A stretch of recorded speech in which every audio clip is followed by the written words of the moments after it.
박근혜 대통령이 어떤 사람인지를 정말 가감없이 보여줘요. 그렇지. 예. 이번엔 참 정밀했지. 예. 우선 이 담화문을 가만히 뜯어보면 박근혜 대통령에 대해서 많은 걸 알 수 있어요. 우선 대통령이 자기 자신을 어떻게 생각하는지, 그다음에 법을 어떻게 생각하는지, 정치와 국가를 어떻게 생각하는지를 되게 잘 보여줘요. 그래서 제가 이 담화문의 드러난다는 얘기죠? 예, 전반부는 틀림없이 대통령이 구술을 하고 그것을 이제 좋은 문장으로 정리한 거라고 보고요. 뒷부분은 아이디어를 모아가지고 전문가가 문장을 짠 거예요. 그래서 우선 앞부분을 보면 대통령의 자의식이 보이는데요. 이런 대목이에요.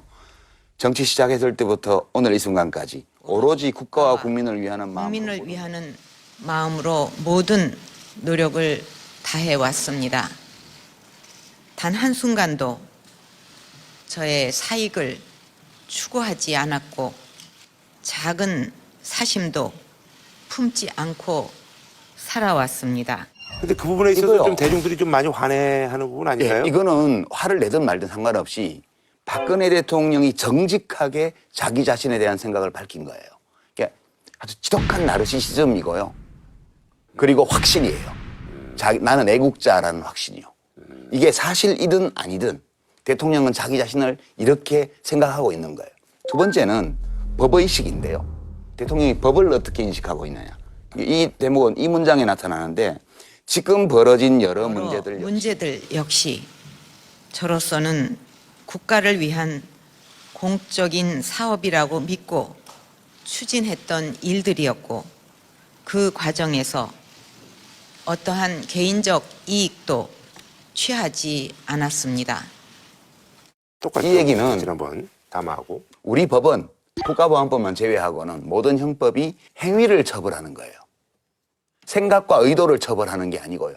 범죄의 의도가 없어도 범죄로 규정된 행위를 저지르면 처벌을 받는 거예요. 그렇죠. 잠깐만요. 예. 이 행위만 처벌한다라는데 행위가 아니고 부작위도 처벌을 받는 경우가 있습니다.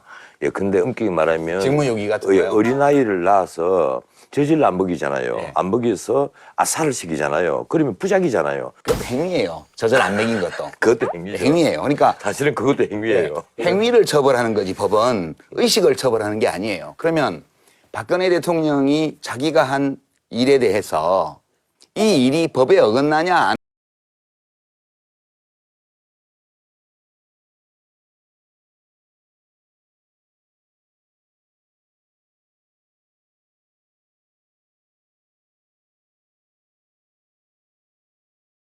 이 자기가 한 일에 대해서 이 일이 법에 어긋나냐 안 어긋나냐를 생각하는 게 아니고 내가 범죄를 저지를 의도가 없었다는 사실만을 눈여겨보는 거예요. 그러니까 저는 박근혜 대통령이 그런 의식이 없었다고 봐요.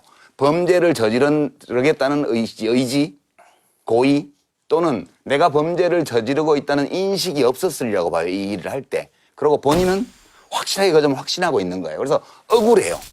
박근혜 대통령은 무지무지 억울해요, 지금. 방금 그 점 있잖아요. 본인이 예컨대 미르나 K스포츠 재단을 만들 때 국가를 위해서 좋은 일을 한다고 생각했기 때문에 이 사익을 취하려 하는 행동이 아니었다. 그런데 왜 이것이 문제되느냐 하는 강한 의구심을 갖고 있단 말이에요. 근데 이 문제는요, 앞으로 법정에서 치열하게 아마 논쟁이 벌어질 겁니다. 근데 박 대통령은 단지 생명 있는 도구를 이용을 당한 것이냐 아니면 여기에 검찰이 보듯이 최순실과 한 통속으로 봐야 되느냐 하는 문제는 앞으로 그러니까 법정에서 저는 거예요. 법리적 판단의 문제를 다루는 게 아니고 대통령의 주관적 의식을 여기서 들여다보는 거예요. 되게 재밌어요. 이거는 되게 무지한 거거든요, 사실은. 법에 대해서, 인간에 대해서 굉장히 무지한 거예요. 그 다음에 대통령의 정치에 대한 의식을 보여주는 대목인데 이게 문제예요. 이 담화문의 핵심인데요. 제 대통령직 임기 단축, 사임이 아니에요. 임기 단축을 포함한 진퇴 문제, 퇴진 문제가 아니고 진퇴 문제예요. 나아갈 진, 물러날 퇴. 진퇴 문제는 퇴진 문제라고 이해를 해야죠. 달라요. 이걸 국회의 결정에 맡기겠습니다. 여야 정치권이 논의하여 국정의 혼란과 공백을 최소화하고 안정되게 정권을 이양할 수 있는 방안을 만들어 주시면 그 일정과 법 절차에 따라 대통령 측에서 물러나겠습니다.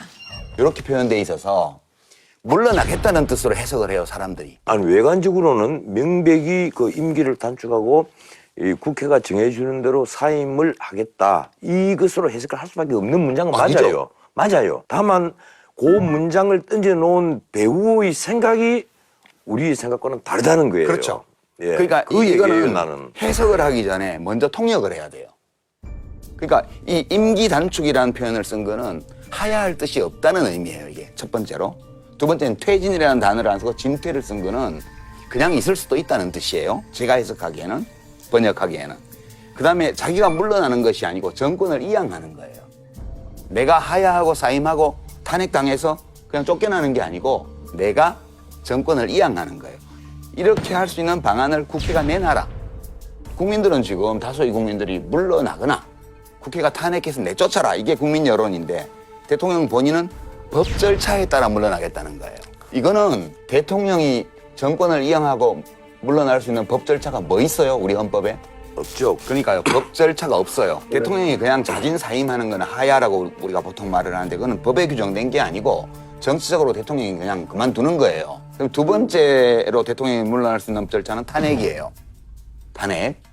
남은 하나가 그건 바로 명예퇴진입니다. 그렇죠. 명예퇴진인데 어떤 명예퇴진도 명예퇴진이냐면 임기를 거의 다 지나간 명예퇴진이에요. 그렇죠. 가급적이면 개헌까지 해서 개헌을 한 대통령으로서 개헌이죠. 명예퇴진을 원하는 거예요. 그러니까 현재의 헌법으로는 방법이 없지만 헌법을 개정해서 정부가 출범할 때 새 헌법에 따라서 현직 대통령의 임기가 종료되는 것으로 해놓으면 자기는 임기를 다 채우고 임기를 무난히 마치고 나가는 대통령이 돼요.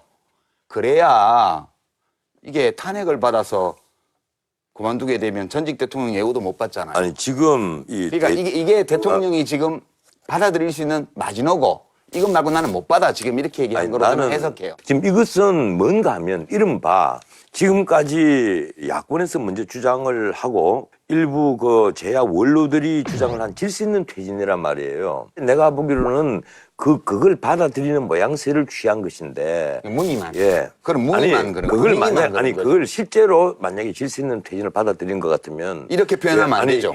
이렇게 해야 되는 거예요. 아, 저는 제야에서 건의한 대로 네. 이 자리에서 그 물러나겠습니다. 그 얘기들을 많이 지적들 하시더라고요. 대통령을 사임하겠습니다. 그 안에 이 정치권에서 그 거국내각 총리가 필요하다고 판단이 되시면 총리를 추천해 주시면 내가 권한을 이양하고 그렇지 않다면 좀 황교안 총리에게 내치를 비롯해서 권한을 이양하겠습니다라든지 이런 얘기를 했으면 그렇죠.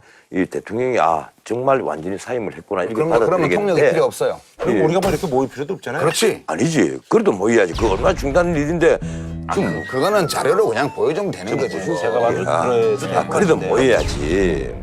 문제는 이것이 탄핵 일보 직전에 이 얘기가 나왔잖아요. 그럼 탄핵 전선을 헝클어버리는 거예요. 네. 비박이 키를 잡도록 딱 만들어 놨잖아요.